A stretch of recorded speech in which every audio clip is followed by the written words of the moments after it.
जय हिंद साथियों। तो एसएससी जीडी कांस्टेबल के मेडिकल में क्या क्या होता है अभी मैं आप लोगों को पहले से इसलिए बता रहा हूं ताकि अगर आप लोगों को अभी से कुछ प्रॉब्लम है तो उसका आप लोग ट्रीटमेंट करा सके। अगर आपका आई विज़न कमज़ोर है तो आप लोग लेसिक करा लीजिए। लेसिक अगर आप लोग अभी से कराते हैं तो बाद में कोई प्रॉब्लम नहीं आएगी। अगर आप लोगों को टैटू का निशान है तो उसमें भी आप लोग जो है टैटू को हटवा लीजिए, ताकि अभी समय है तब तक आप लोगों का जो निशान है वो भी मिट जाएगा। तो इसीलिए अभी से मैं आप लोगों को बता दे रहा हूँ, जिससे कि आप लोग जो है अभी से इसका ट्रीटमेंट ले सके। अगर आप लोगों को पाइल्स या फिर हाइड्रोसील है तो उसमें भी आप लोग सर्जरी वगैरह करा सकते हैं। तो इसलिए जो है अभी जो भी प्रोसेस होता है, क्योंकि मैं इसका 2 बार मेडिकल दे चुका हूं, तो जो भी वहां पर प्रोसेस होता है उसकी सारी जानकारी इसमें स्टेप बाय स्टेप बताएंगे कि वहां पर क्या कुछ कैसे होता है। सबसे पहले क्या चेक किया जाता है, कौन सी चीज़ें टफ चेक की जाती है, कौन सी चीज़ें नॉर्मल चेक की जाती है, तो उसका सारा प्रोसेस आज के इस वीडियो में बताएंगे। बाकी फ्रेंड्स, अगर आप लोग चैनल पर पहली बार आए हैं तो चैनल को ज़रूर सब्सक्राइब कर लीजिएगा, क्योंकि आगे जब आप लोगों का मेडिकल होगा तो उसका पूरा रिव्यू मैं आपको बताऊंगा कि कैसे क्या कुछ होता है। और एसएससी जीडी से रिलेटेड जो कुछ भी रियल जानकारी होती है आपको हमारे चैनल पर मिल जाती है। तो चलिए फ्रेंड्स, यहाँ पर बात करते हैं सबसे पहले कि आपके मेडिकल में क्या क्या होता है। तो मेडिकल में जनरली आपका 2 दिन का समय लगता है। पहले दिन क्या होता है, आपका डॉक्यूमेंट वेरिफिकेशन होता है। डॉक्यूमेंट वेरिफिकेशन पहले दिन होगा जब आप डीएमई बोर्ड में जाएंगे, तो डॉक्यूमेंट वेरिफिकेशन पहले दिन हो जाएगा, किंतु कुछ समय बच जाएगा। तो जो समय शाम को बच जाता है उसमें वो आपका ब्लड सैंपल ले लेते हैं और एक्सरे ले लेते हैं, और उसका रिपोर्ट वो दूसरे दिन बनाकर डॉक्टर को दे देते हैं फाइल बनाकर। तो दूसरे दिन आपका मेडिकल होता है। तो जब आप डॉक्टर के पास जाएंगे तो दूसरे दिन आपका मेडिकल होगा। अब मेडिकल में क्या होगा, पहले दिन तो आपका ब्लड सैंपल और एक्सरे ले लिया जाएगा। उसके बाद जब आप दूसरे दिन डॉक्टर के पास जाएंगे तो वो सबसे पहले चेक करता है आपका आँख। तो आँख में क्या चेक करता है, तो वो आपका विज़न चेक करता है। यहाँ पर इस तरीके से एक चार्ट होगा, वो आपसे पढ़वाया जाएगा। और ये जो चार्ट होता है, बहुत सारे लोग पूछते हैं कि कितना दूर होता है। तो मैक्सिमम जो ये होता है वो 6 मीटर का होता है। 6 मीटर का होता है, कहीं कहीं पर और नज़दीक भी होता है। आप पढ़ लेंगे, अगर आपको कोई प्रॉब्लम नहीं आएगी। तो उसके बाद ये आपका आई साइट चेक होता है और कलर विजन भी चेक किया जाता है। तो आँख में केवल यही 2 चीज़ें चेक होती है। उसके बाद नेक्स्ट आपका जो चेक होता है वो कान का। कान में कुछ नहीं चेक करते हैं, बस यही चेक करते हैं आपके कान का पर्दा फटा तो नहीं है। कहीं पर मशीन लगा के चेक करते हैं, कहीं पर वैसे टॉर्च से ही चेक करते हैं, मशीन नहीं होता। तो सिंपल से यही देखते हैं कि आपके कान का पर्दा फटा तो नहीं है। अगर आपके कान में वैक्स है तो वो जो है आप निकलवा लीजिएगा। हालांकि उस पर पॉइंट नहीं मिलता, उनका मोटिव यही होता है कि आपके कान के पर्दे फटे तो नहीं है, बस वही चेक करते हैं। उसके बाद नेक्स्ट आपका जो आता है चेकअप का, वो आपकी नाक चेक करते हैं। मैं बिल्कुल स्टार्टिंग से बता रहा हूँ, ऊपर से लेकर नीचे तक। तो आँख हो गया, कान हो गया। अब नाक में क्या चेक करते हैं, डीएनएस। अब देखिए डीएनएस में क्या होता है कि किसी किसी की हड्डी टेढ़ी होती है। अगर माइनर है तो चल जाएगा, क्योंकि माइनर बहुत सारे लोगों का होता है। लगभग 60% लोगों को माइनर डीएनएस होता है, किंतु अगर आपका ज़्यादा है तो नहीं चलेगा, आपको पॉइंट दे दिया जाएगा। तो डीएनएस चेक होता है नाक में। उसके बाद नेक्स्ट आपका जो आता है वो दांत का। अब देखिए दांत में पॉइंट बनते हैं, अगर आपका कोई दांत जो है वो नहीं है और आपने आर्टिफिशियल लगवाया है तो आपको पॉइंट बन सकता है। अदरवाइज आपके नेचुरल दांत हैं तो आपको प्रॉब्लम नहीं होगी।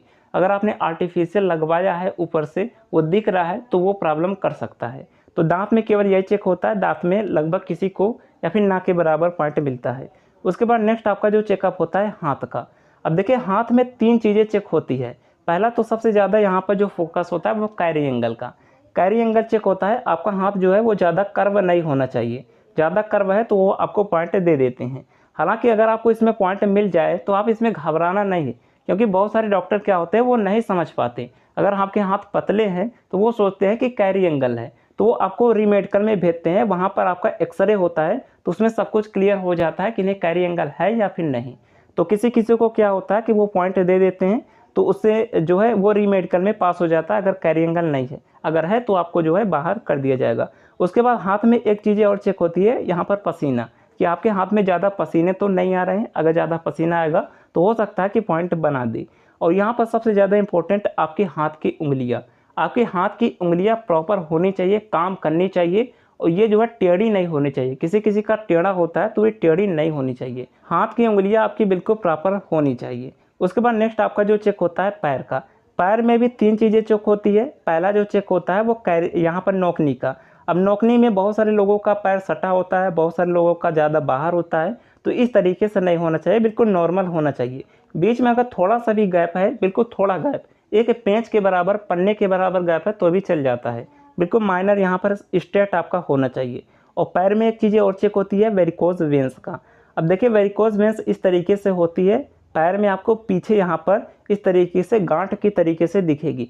अब देखिए बहुत सारे लोग इसमें कंफ्यूज हो जाते हैं, उनके जो आगे की नसें होती है कभी कभी रनिंग के बाद वो फूल जाती है, तो बहुत सारे लोग सोचते हैं कि हमारा वेरिकोज वेंस है, तो वो नहीं होता, ऐसा नहीं होता। वेरिकोज वेंस जो होता है वो ऊपर नीचे जो आपकी नॉर्मल नसें होती है उन नसों से हट कर ये जो है उल्टा सीधा होती है, यहाँ पर पीछे आपको ये दिखेंगी, तो ये होती है वेरिकोज वेंस। उसके बाद यहाँ पर हैमर टो भी चेक किया जाता है। अगर आपके पैर ज़्यादा टेढ़े हैं इस तरीके से तो हो सकता है कि पॉइंट बना दे। हालांकि माइनर चल जाता है, किसी किसी का रहता है माइनर तो वो चला देते हैं। अगर ज़्यादा है, बीच में अंगुलियाँ भी आपकी हैमर है तो वो जो है पॉइंट बन सकता है, बाकी अगर नॉर्मल है तो वो चल जाता है। उसके बाद नेक्स्ट यहाँ पर आपका जो चेकअप होता है स्पाइन का। अब देखिए स्पाइन में चेक किए जाते हैं कि आपके रीढ़ की हड्डी वो जो है टूटी तो नहीं है या फिर उल्टी सीधी तो नहीं है, यही सब चेक किए जाते हैं। आपको जो है झुका कर ये चेक किया जाता है, डॉक्टर वैसे ही देख लेंगे। इस तरीके से नॉर्मल होना चाहिए। अगर ज़्यादा उठा है तो भी हो सकता है पॉइंट बन जाए, उसके बाद उल्टा सीधा है तो हो सकता है कि ये पॉइंट दे दे, तो ये स्पाइन भी चेक किए जाते हैं। उसके बाद आपका प्राइवेट पार्ट चेक किए जाते हैं। प्राइवेट पार्ट में देखिए वेरिकोज यहाँ पर जो हाइड्रोसील होता है वो चेक किए जाते हैं, पाइल्स भी चेक किए जाते हैं। हालांकि अगर आपका माइनर हाइड्रोसील है लेफ्ट साइड तो चल जाता है, बाकी अगर ज़्यादा है हाइड्रोसील तो वो नहीं चलेगा। उसके बाद नेक्स्ट चेक किया जाता है आपका टैटू। अब देखिए टैटू में जो है हाथ में टैटू अलाउ नहीं होता, टैटू अलाउ ही नहीं होता, हाथ में कहीं भी है कुछ भी है तो वो अलाउ नहीं करेंगे। हालांकि जैसे चेस्ट पर कभी कभी धार्मिक चीज़ें होती है तो हो सकता है कि वो अलाउ कर दें, किंतु हाथ पर कोई भी टैटू है तो वो अलाउ नहीं करेंगे। उसके बाद नेक्स्ट आपका आता है वेट का, तो अंत में वो वेट नाप के मेजरमेंट करके लिख लेते हैं। अगर आप सारी क्राइटेरिया जो भी हमने बताया वो पास करते हैं तो आपको पास कर दिया जाता है। अगर कुछ पॉइंट बनता है तो वो पॉइंट वो नोट करके आपको डीएमई में फेल कर दिया जाता है, आपको आरएमई में भेजा जाता है अगर आप रीमेडिकल कराना चाहते हैं। तो यही प्रोसेस होता है। अब देखिए वेट में जो होता है, वेट आपका हाइट के अकॉर्डिंग लेता है। अब वेट कितना लेता है उसका पूरा चार्ट है हमारे पास, ये चार्ट आप देख लीजिए। ये मैं आपको जो है व्हाट्सअप चैनल पर प्रोवाइड करा दूंगा, टेलीग्राम चैनल पर भी प्रोवाइड करा दूंगा।